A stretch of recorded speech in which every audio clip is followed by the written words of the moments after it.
چالاکیش لای کلیجا دازیاریا زنگا امریکا کردستان اندادار و 12 قطابی بجدارن چکرنا 8 روبوتان دا اف قطابی هم بش تلکومونیکیشن سنه اندازیاریا شبکات خود بیجن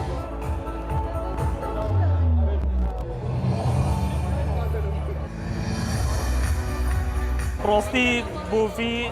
روبوتیک و تقریبا ماهی هایی که ماهی نپیوه راست تشتکی بسیطه بس با بجارایی که با راستی من پتر بیا یه پروفشنالی بله با کد تشتل ویره دستمنه کردن راستی او تشتل بیاین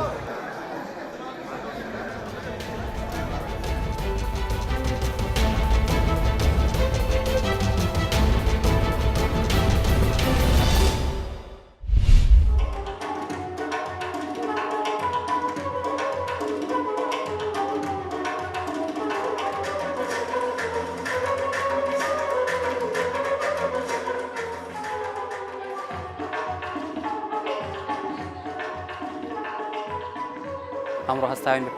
پێشبڕکەیەک بۆ خەیاتەکانی ڕانی و دەوروبەری کە چواخۆڕنە و حاجیاوەش دەکرێتەوە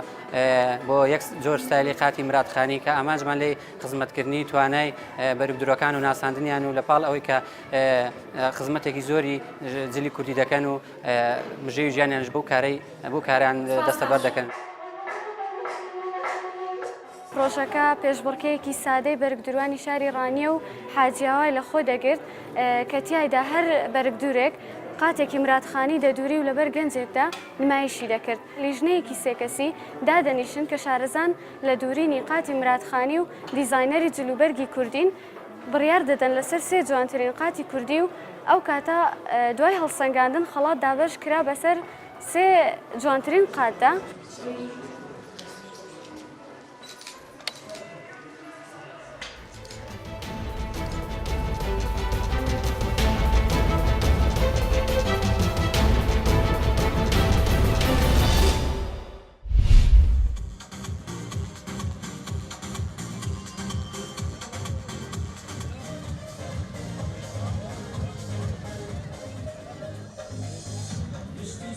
ئەم ئاهەنگا وەکو وێنەگرتن زۆر گرنگی هەیە بۆمە کە دەبێتە مای خۆشحالی بۆ ئەوەی کە لە ساڵی 2019 خلاص بین لە پەیمانگەی تەکنیکی بەردەڕەش هەروەها سوپاسی ڕاگری پەیمانگەی تەکنیکی بەردەڕەش دەکەین بۆ مامۆستایان و کە ئەم ئاهەنگیان بۆمە ڕێکخرد.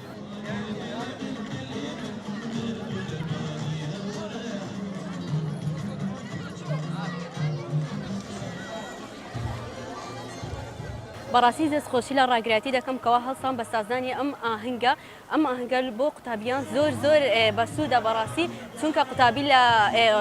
جەوی خوێندن بە دوور دەکەونەوە و هەوڵ دەدەن کەوا لەو سەرکەوتوو بن لەو جوانە و هیوادارم هەر بەردەوام بن.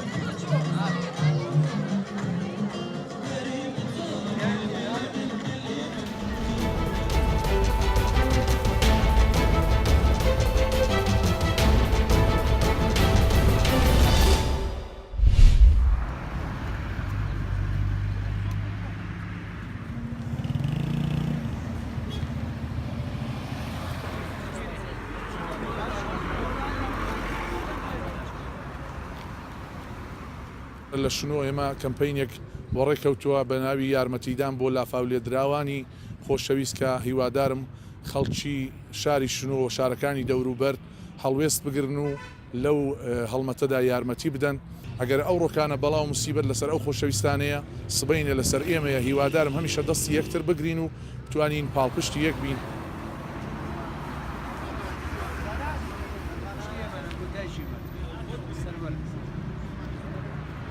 سپاسی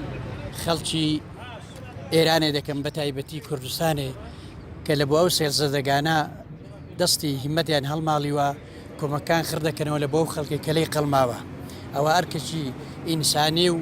شەرعی و ئینسانیە ئێمە ئامادەین حتا ئەو حاستەی بتوانین کۆمەک بەو برادرانە بکەین.